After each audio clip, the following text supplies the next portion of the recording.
सर्वाधार मंगलमय मंगल करण विनवाम बारंबार। धन्य धन्य सद्गुरु सुखद महिमा कही न जाय। जो कछु कहूँ तुम्हारी कृपा मोते कछु न साय।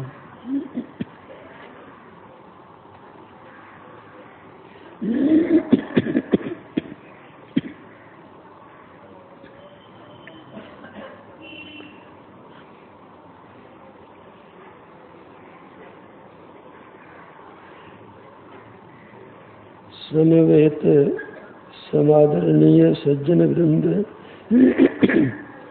आदरणीय माताओं तथा भक्तिमती बहनों,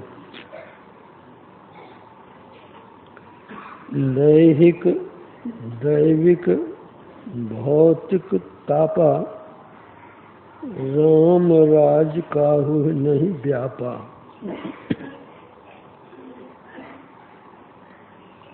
दैहिक अर्थात देह से उत्पन्न रोग, सर्दी खांसी बुखार आदि। दैविक अचानक,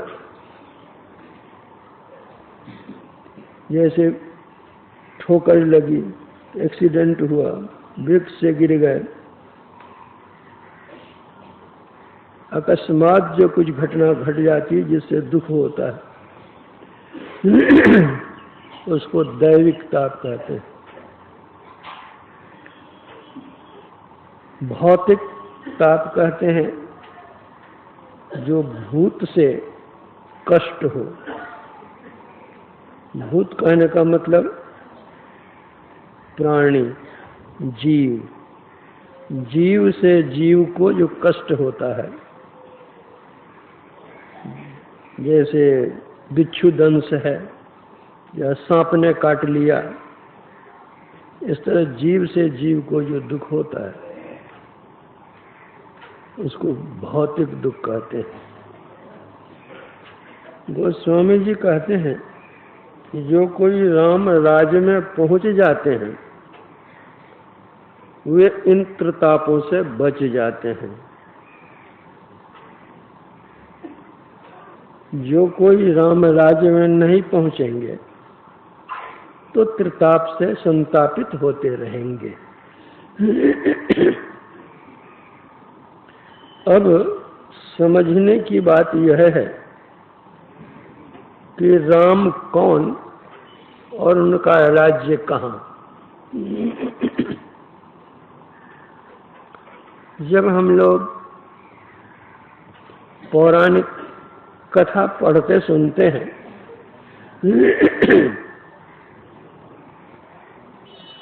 तो ज्ञात होता है कि महाराज दशरथ के पुत्र राम हुए और उनके राजत्व काल में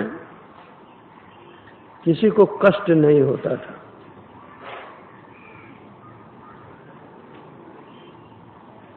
किंतु उसी पौराणिक कथा को यदि हम गहराई से अध्ययन करते हैं तो पाते हैं कि जिस समय में मर्यादा पुरुषोत्तम भगवान श्री राम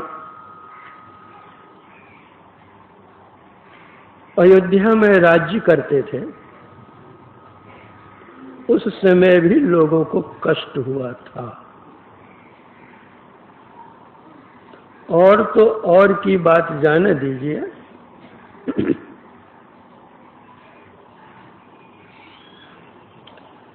जब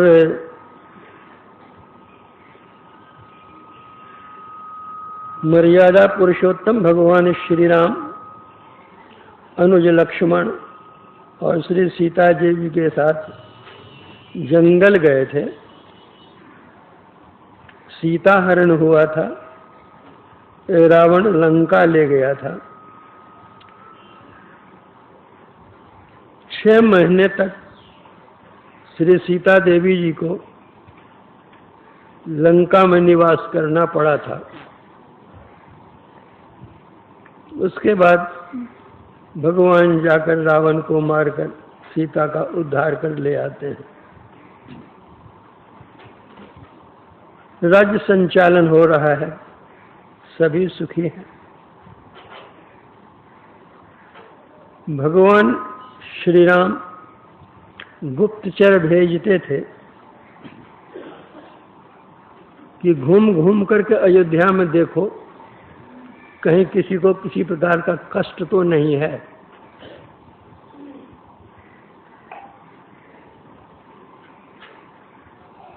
तो गुप्तचर घूम घूम करके देखता था राज्य क्या क्या स्थिति है। एक धोबी और उसकी पत्नी धोबिन, दोनों में कुछ बातचीत होने लगी। पति पत्नी थी। बात बढ़ते बढ़ते बढ़ गई। कहावत है कि लकड़ी को अगर माठिए तो चिकनापन उसमें आता है, और बात को माठते जाए तो उसमें रुखड़ापन आता है। तो दोनों पति पत्नी की बातचीत में रुखड़ापन आ गया। तो धोबी कहता है कि तो क्या समझती है, अभी तुमको घर से बाहर निकाल दूंगा। मैं राम नहीं हूं कि सीता 6 महीना रहे रावण के यहाँ फिर भी अपने घर में रख लिया। तुमको मैं अपने घर में नहीं रख सकता। एक सीता देवी के ऊपर भी लांछन,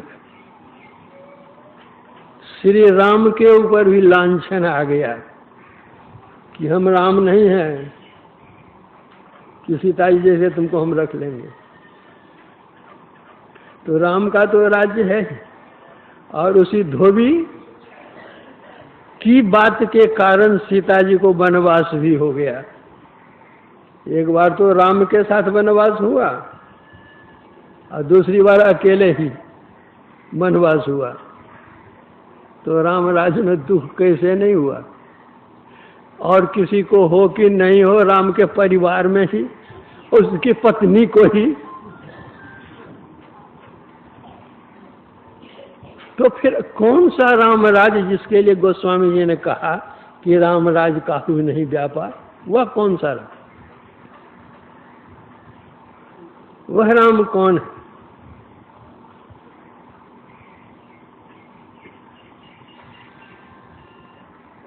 योगिनो रमन्ते जस, जिसमें योगी जन रमते हैं, सो राम, वह राम है। रमन्ति राम, जो सब में रमण करता है वह राम है।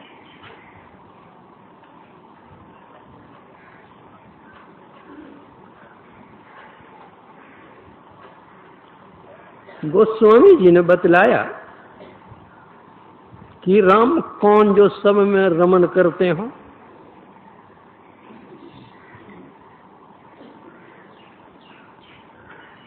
उन्होंने बतलाया नाम के अक्षर 4 गुण के पुनि 5 मिलाई के 2 गुण कीजे, 8 के भाग हरे तुलसी, जो शेष बचे उर में धर दीजिए। राम की व्यापकता वे बतलाते हैं कि उनकी कैसी व्यापकता है। राम हम लोग लिखते हैं र आकार मोर राम, यही 2 अक्षर तो है। तो कहते हैं आप कोई भी नाम लीजिए दुनिया में, जितने भी शब्द के नाम कोई क्यों न हो, उसको 4 गुना करके 5 जोड़ दीजिए, फिर 2 गुना कर दीजिए और 8 का भाग दे दीजिए, आप पाएंगे वही 2 अक्षर।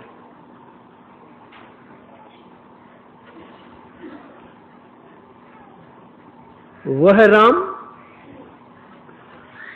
मठ में रहता है, वह राम गिरजा में रहता है, वह राम मस्जिद में भी रहता है। मठ में 2 अक्षर हैं, 4 गुना कर दीजिए, 2 चौके 8, 5 जोड़ दीजिए 13, दूना कर दीजिए 26, 8 का भाग दीजिए, 8 किया 24, 2 26, 2 बच गए ना।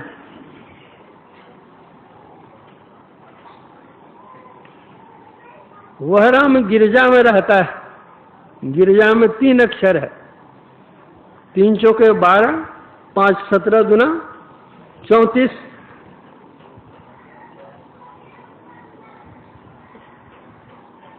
8 चौके 32, 2 34, वह 2 अक्षर वह राम है। वह राम मस्जिद में भी रहता है, मस्जिद में 4 अक्षर है, 4 चौके 16, 5 21 गुना 42, 8 पंचे 40, 2 42। तो जो वह राम है जो सब में रमन करता है, ऐसे कोई जगह नहीं। हम में, तुम में, खड़ग खम्भ में। प्रहलाद ने अपने पिता हिरण्यकशिपु से कहा था तुम्हारा भगवान कहाँ है? भगवान भगवान पुकारता है। कहा हमारे भगवान सर्वत्र हैं। कहाँ नहीं है? तलवार लेकर उसको काटने के लिए तैयार था। कहा इस खम्हा में है? हाँ इस खम्हा में भी है। मारता है तलवार, हिरण्यकशिप खंभा में, नरसिंह प्रकट होता है, उसको मार करके खत्म करता है हिरण्यकशिप का। देखो हमारा राम कहाँ नहीं है? वह राम सर्वत्र।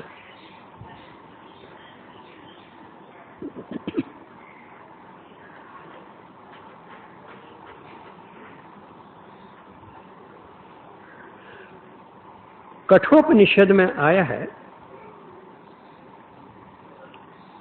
यह शरीर हम लोगों का जो है यह रथ है।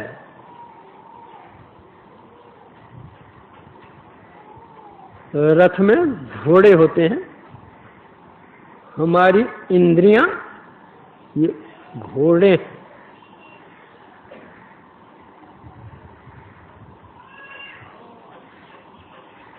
घोड़े में लगाम लगाकर चलाते हैं तो मन लगाम है,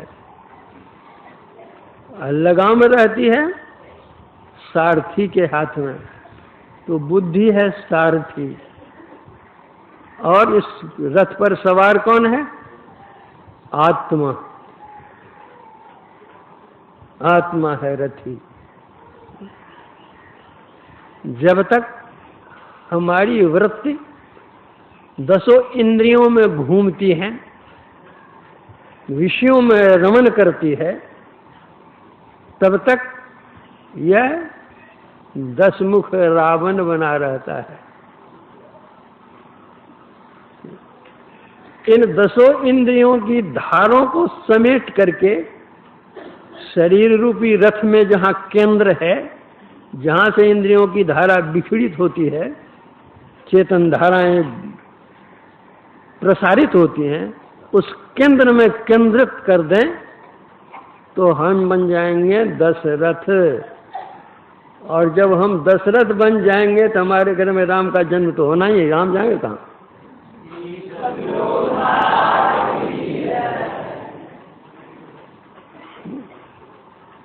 वह है कहाँ केंद्र है?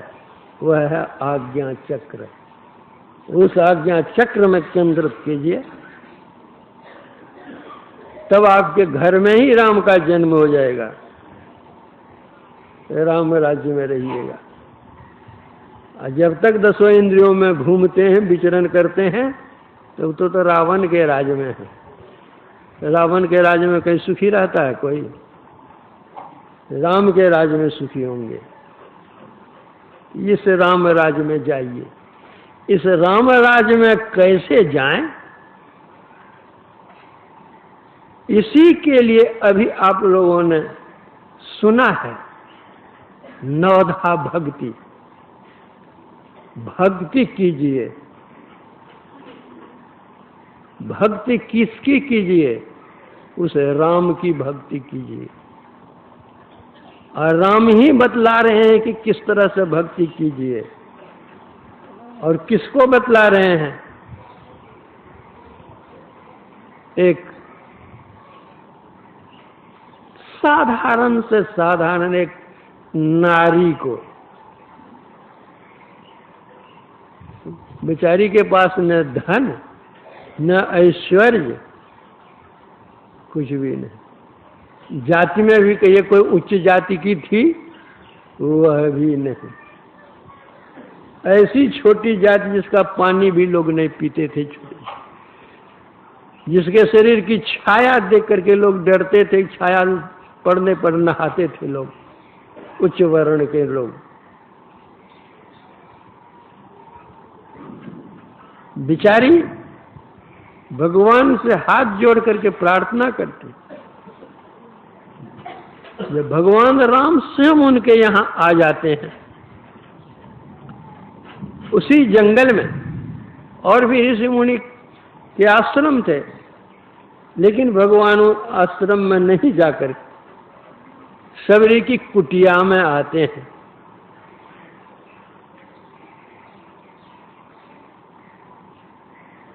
क्यों? राम केवल प्रेम प्यारा, जान लेहु जो जानन हारा।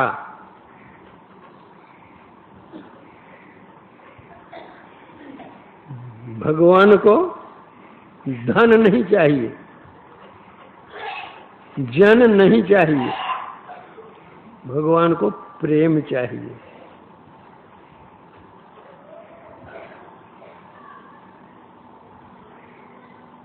भगवान श्री कृष्ण गए थे दुर्योधन के यहाँ कौरव पांडव के समझौता के लिए, लेकिन भगवान कृष्ण की बात को दुर्योधन ने नहीं माना। भगवान कृष्ण को अपने पक्ष में करने के लिए भोजन की बहुत तरह से राज दरबार ही ठहरा, बहुत सुंदर व्यवस्था की गई थी। सोने की थाल में हीरे जवाहरात ला करके उनके सामने रखे गए थे, लेकिन भगवान को धन की जरूरत नहीं। वह भोजन भी भगवान उनके यहाँ नहीं करते हैं, बल्कि विदुर जी के यहाँ जाते हैं, गरीब के यहाँ जाते हैं, दासी पुत्र के यहाँ जाते हैं।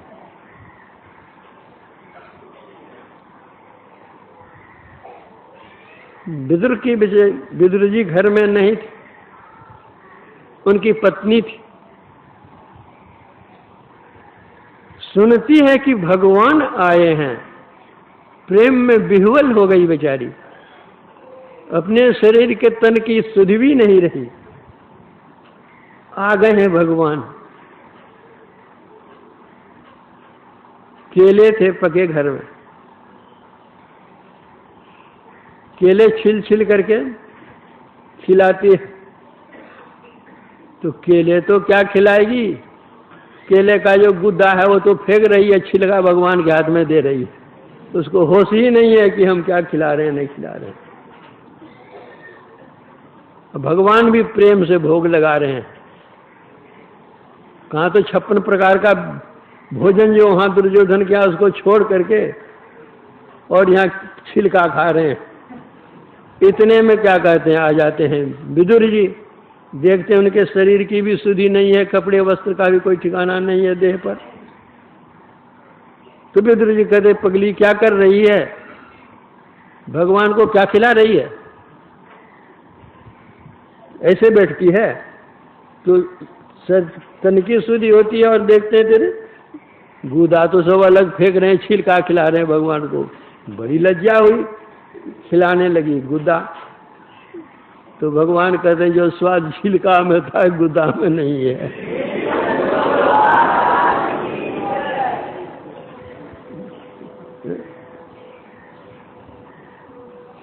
संत पलटू साहब कहते हैं साहब के दरबार में केवल भक्ति प्यार, केवल भक्ति प्यार, गुरु भक्ति में राजी, तजा सकल पकवान खाया दासे सुध भाजी। जप तप नेम आचार करे बहु तेरा कोई, खाए सबरी के बेर मुए सब ऋषि मुनि रोई। राजा युधिष्ठिर यज्ञ बटोरा जोड़ा सकल समाजा, मर्दा सबका मान सपच बिन घंट न बाजा। पलटू ऊंची जाति का मत कोई कर अहंकार, साहब के दरबार में केवल भक्ति प्यार।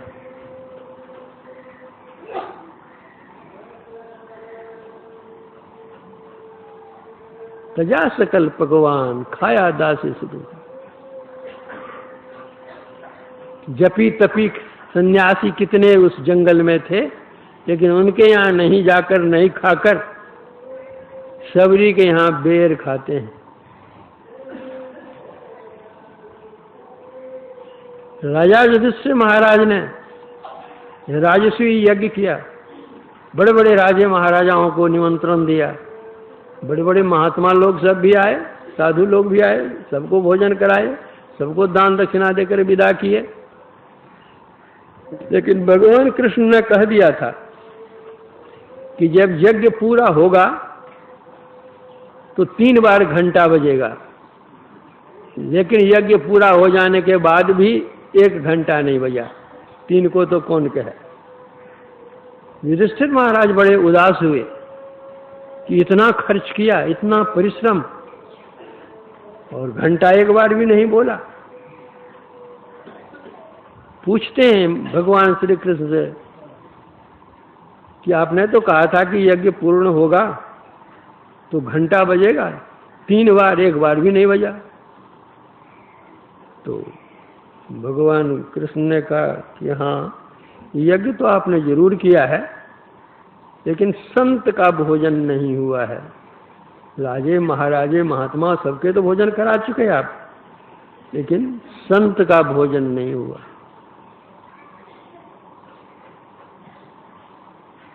तो कहाँ संत हैं कहिए तो बुलावे। कहाँ काशी में हैं, सपच भगत हैं,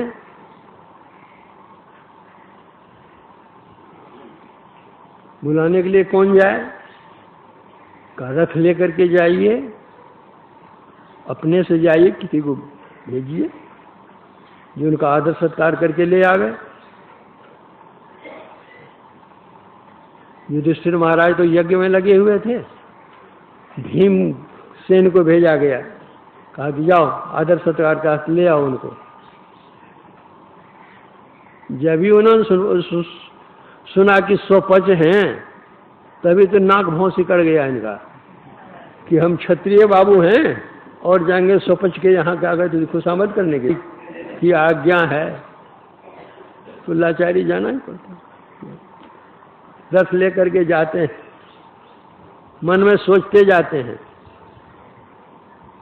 कि कहेंगे चलने के लिए, अगर नहीं चलेंगे उठा करके रथ पर लेकर के चल देंगे।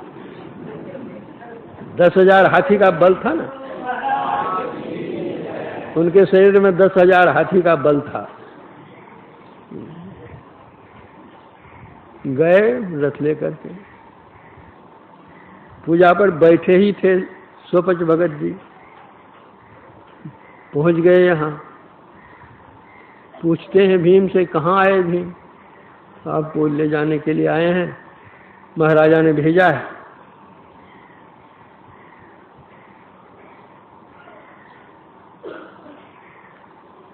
अरे मुझको ले जाकर क्या करोगे?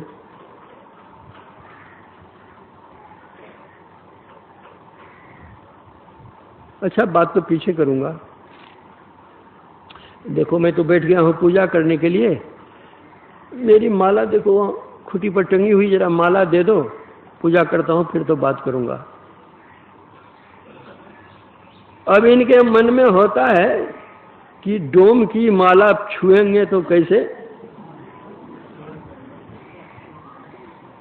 और नहीं छुएंगे माला नहीं देंगे तो कहेंगे तुमको एक काम कर बतलाया सो तुम किया ही नहीं, तुम्हारे हम नहीं जाएंगे। इनकी भी बात तो माननी पड़ेगी। तो उन्होंने अपनी एक उंगली लगाई, माला टस से मस नहीं हुई। दोनों उंगली लगाई, कुछ भी नहीं। तीन उंगली, कुछ नहीं। चार, पांच उंगली लोग खींचना चाहा, लेकिन माला जो की तो टस से मस नहीं हुई। जो 10,000 हाथी का बल था, जो बबजिया को उठाकर रखते थे रथ पर, जिनकी माला ही नहीं टस से मस ये कर सकते हैं, तो बाबाजी को ही टोड़ा देंगे। जो गर्व था बस वही तो गल गया हो गर्व। अपने से उठ करके लेकर अपनी पूजा करके फिर पूछते हैं बतलाओ क्या बात है। आप को ले जाएंगे, यज्ञ वहाँ हुआ है, लेकिन जब तक आप नहीं जाएंगे यज्ञ पूरा नहीं होगा। महाराजा ने आपको भेजा है। अब मुझे ले जाकर क्या करोगे? बोला कि आपको भोजन कराऊंगा वहाँ पर। महाराज जी आपको भोजन कराएंगे। सुबह वगैरह देखो जी, मैं राजा महाराजा के यहाँ भोजन नहीं करता। अब तो ये बेचारे आग बबूले हो गए, जात का डोम सबका छुआ अच्छा जूठा खाने वाला, कहते राजा के यहाँ का भोजन नहीं करते हैं। चल दिए वहां से अहंकार में। देखते हैं खाली रथ आया है, पूछते हैं महाराज जी कहाँ हो? वो कहते हैं राजा महाराजा का हम छुआ नहीं खाएंगे, सबका छुआ खाने पर कहते नहीं खाएंगे। भगवान कृष्ण ने कहा युधिष्ठिर महाराज से कि राजन आपके जितने भाई हैं, कोई तन मद में है, कोई धन मद में है, कोई मन मद में है, सब मद के नशे में चूर हैं। आप स्वयं जाइए और आदर पूर्वक लाइए। युधिष्ठिर महाराज स्वयं जाते हैं, प्रणाम करते हैं, अनुनय विनय करते हैं। सुपच पूछते किस लिए मुझे ले जाओगे? बोला आपको मैं भोजन करवाऊंगा, हमारा यज्ञ पूरा होगा। सुपच ने कहा देखो मैं राजा का अन्न नहीं खाता, राजा के यहाँ विविध प्रकार के अन्न आते हैं, अपवित्र अन्न होता है, अपवित्र अन्न का भोजन नहीं करता मैं। जाओ। युधिष्ठिर महाराज ने कहा महात्मन आप जो कहते हैं बिल्कुल सत्य है। राजा के यहाँ विविध प्रकार के अन्न आते हैं, इसमें कोई संदेह नहीं। राजा का अन्न अपवित्र होता है, इसमें भी कोई संदेह नहीं। आप जो कह रहे हैं बिल्कुल अक्षरशः सत्य है, लेकिन आप भोजन नहीं करेंगे तो पवित्र कैसे होगा? इसीलिए तो आपको लेने आया, आप भोजन करेंगे, उस अपवित्र को पवित्र कर देंगे, इसीलिए आपके यहाँ आया। चला जाए, आग्रह करते हैं, रथ पर बैठालते हैं, चलते हैं। युधिष्ठिर महाराज लेकर के आते हैं। अब द्रौपदी महारानी के मन में हुआ कि इतना बड़ा यज्ञ हुआ, घंटा नहीं बजा, और ऐसे कौन महात्मा है जिनके आने से घंटा बजेगा? अब उल्लास के मारे वो इतनी चीजें बनाती हैं खिलाने के लिए और बनवाती हैं, ये खिलाऊंगी, ये खिलाऊंगी, ये खिलाऊंगी, ऐसी खिलाऊंगी, घंटा बजेगा। बड़ी मेहनत के साथ बेचारी बनाती है। जो आते हैं महात्मा जी, आदर के साथ रथ से उतारा जाता है, बैठाया जाता है। जब भोजन के लिए बैठाया जाता है, खुशी के मारे तो द्रौपदी का हृदय नाच रहा है कि ये भोजन करेंगे और घंटा बजेगा। दुनिया भर की चीजें जितनी चीज बनाई गई थी, सारी चीजें उनके सामने में परोस दी गई कि एक एक करके खाएंगे और बतलाएंगे, हाँ इसका स्वाद ऐसा है, इसका स्वाद ऐसा है, ये बहुत बढ़िया है, ये खट्टा है और ये मीठा है, जो बतलाएंगे, प्रशंसा करेंगे भोजन की।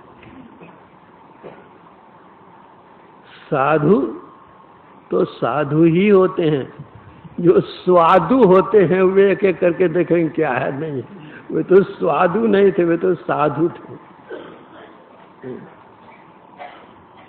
एक बाबाजी था, वो गांजा भी पीता था, बीड़ी भी पीता था, सिगरेट भी पीता था, शराब भी पीता था, सब कुछ नशीली चीज खाता पीता था वो। किसी ने कहा कि बाबा आप महात्मा होकर बीड़ी पीते हैं, सिगरेट पीते हैं, गांजा पीते हैं, भांग पीते हैं, ये सब तो ठीक नहीं करते हैं आप तो महात्मा है। अरे तुम क्या जानेगा, साधु है तो सबको साधेगा, बीड़ी सिगरेट तंबाकू गांजा भांग सबको साधेगा।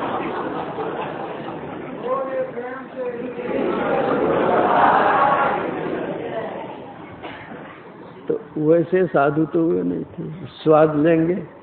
जितनी चीजें द्रौपदी ने बनवाई थी और बनाई थी सबको एक साथ मिला दिया और एक कौर लिया। जैसे एक कौर लेते हैं स्वपच जी, वैसे एक बार घंटा बज जाता है। अब तो उल्लास छा गया, 1 घंटा बज गया, अब 2 घंटे और बजेंगे। इतने में द्रौपदी के मन में भाव होता है, कितनी मेहनत से तो मैंने इतनी चीजें बनाई थी कि एक एक करके खाते और स्वाद लेते और वर्णन करते किसका कैसा स्वाद लगा। सो कुछ नहीं, आखिर में जात के तो डोम ही ठहरे ना, सब कुछ मिला जुला करके एक साथ कर दिया, एक और मुंह में ले लिया। संत तो अंतर्यामी होते हैं, हृदय की बात जानते हैं। रामकृष्ण परमहंस जी ने कहा कि संतों की दृष्टि में सामान्य जनों का हृदय कांच की अलमारी के समान होता है। कांच की अलमारी में कोई भी सामान छिपा कर रखो, बाहर से ही वह सामान दिखता है। उसी तरह से हृदय में कोई किसी कोने में बात को छिपा कर रखो, वो बात प्रकट हो जाएगी। तो स्वपच भगत द्रौपदी के मन की बात जान गए कि इसके मन में यह भाव आया कि आखिर तो डोम स्वाद क्या जाने। हाथ रुक गया, दूसरा कौर उन्होंने लिया नहीं।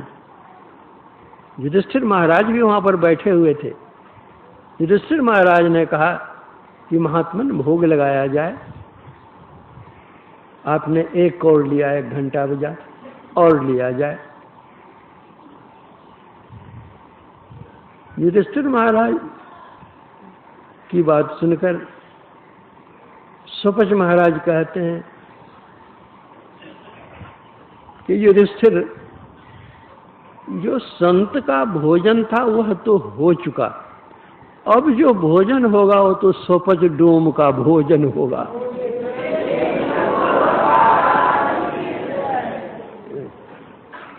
युधिष्ठिर महाराज डर के मारे कांप गए।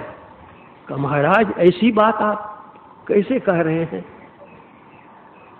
हमारा अहोभाग्य है कि आपका पदार्पण हुआ और आपने 1 कौर भोजन किया।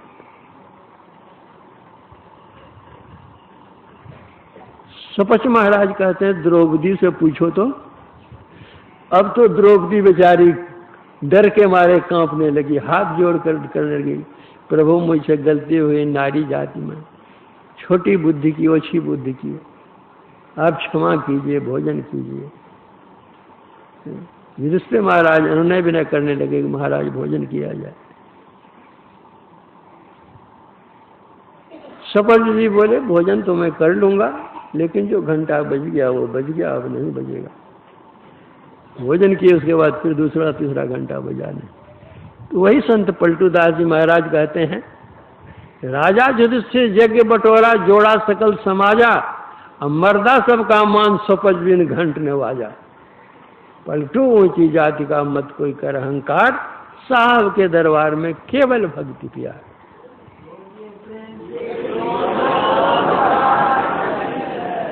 शबरी छोटी जाति की थी, भीलनी थी और कुरूपा थी, कोई देखने में भी सुंदरी नहीं थी। लेकिन भगवान राम उनको भामिनी कह करके संबोधन करते हैं। कह रघुपति सुनु भामिनी बाता। भामिनी कहते हैं जो खूब सुंदरी होती है उसको कहते हैं भामिनी। और भामिनी शब्द का दूसरा अर्थ होता है क्रोध करने वाली। तो शबरी क्रोध करने वाली क्या होगी? वो तो साधना की पराकाष्ठा तक पहुंची हुई थी। भगवान राम स्वयं कहते हैं सकल प्रकार भगत दृढ़ तोड़े। वह क्रोध क्यों करेगी? क्रोध तो द्वैत में उत्पन्न होता है, अद्वैत में क्रोध कहां? शरीर की सुंदरता नहीं, भक्ति की सुंदरता। जब राजा जनक जी के दरबार में अष्टावक्र मुनि पहुंचे, अष्टावक्र मतलब उनके 8 अंग टेढ़े, दरबारी लोग देख करके हंस पड़े कि ऐसा भी कहीं कुरूप आदमी होता है। तो उनको हंसते देख करके अष्टावक्र मुनि भी हंस पड़े। दरबारियों ने पूछा कि महात्मन आपके हंसने का कारण?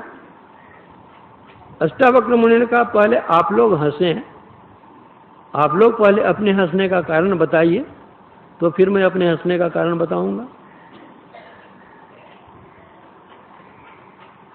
जनक जी के दरबारियों ने, पंडितों ने कहा कि महात्मन क्षमा कीजिएगा, आपके रूप को देखकर हम लोगों को हंसी आई कि इस तरह का भी कहीं रूप होता है। आपकी कुरूपता को देख करके मुझे हंसी आई। और आपके हंसने का कारण? मैंने सुना था कि राजा जनक के दरबार में ज्ञानी हैं, महाज्ञानी हैं, ब्राह्मण हैं, आत्मज्ञ हैं, तत्ववेत्ता हैं, तत्वद्रष्टा हैं, बड़े बड़े महात्मा लोग, ब्राह्मण लोग रहते हैं। लेकिन जब मैं यहाँ आया और देखा तो मुझे तो मालूम पड़ा कि न यहाँ कोई ब्राह्मण है, न यहाँ कोई महात्मा है, न कोई यहाँ आत्मज्ञानी है। ये तो सब चमारों की सभा लगी हुई है। सब के सब यहाँ चमार बैठे हुए हैं। राज पंडितों ने, महात्मन आप सबको चमार बना देते हैं, बड़े बड़े उच्च कोटि के ब्राह्मण लोग यहाँ हैं, आपने चमार कैसे कह दिया? अरे ब्राह्मण, ब्राह्मण से जो ब्रह्म पिछाने, बाहर जाता भीतर आने, पांचों बस करी झूठ न भाखे, दया जने हुई हृदय राखे, आत्म विद्या पढ़े पढ़ावे, परमात्म का ध्यान लगावे, काम क्रोध मद लोभ न होई, चरणदास कहे ब्राह्मण सोई। ब्राह्मण तो वह है जो ब्रह्म को जानते हैं।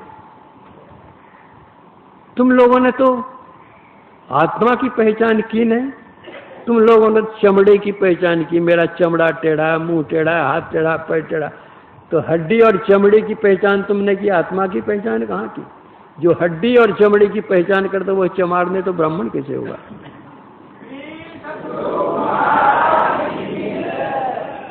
अरे नदी टेढ़ी होती है लेकिन पानी टेढ़ा नहीं होता है। गन्ना टेढ़ा होता है लेकिन उसका रस टेढ़ा नहीं होता है। शरीर टेढ़ा है लेकिन उसके अंदर निवास करने वाली आत्मा तो टेढ़ी नहीं, तो यथावत उस आत्मा की पहचान करने वाले तो कोई नहीं। इसीलिए मैंने कहा चलो। तो शबरी में शारीरिक सुंदरता नहीं थी, कुरूपता थी, लेकिन उनके अंदर में जो भक्ति थी इतनी अच्छी भक्ति थी, जिस अच्छी भक्ति, ऊंची भक्ति से भक्ति और हो नहीं सकती। इसलिए भामिनी कह करके भगवान ने संबोधन किया और उन्होंने उनको 9 प्रकार की भक्ति का वर्णन, और उन्होंने तो साफ कह दिया कि जाति पाति कुल धर्म बड़ाई, धन बल परिजन गुण चतुराई, भगतिहीन नर सोहै कैसा, बिन जल बारिद देखिए जैसा। सब कुछ है लेकिन भक्ति नहीं है तो उसको कुछ नहीं है। मुझे तो भक्ति प्यारी, इसलिए भगवान राम उनके यहाँ पहुंचते हैं, आतिथ्य स्वीकार करते हैं और उनको 9 प्रकार की भक्ति बतलाते हैं।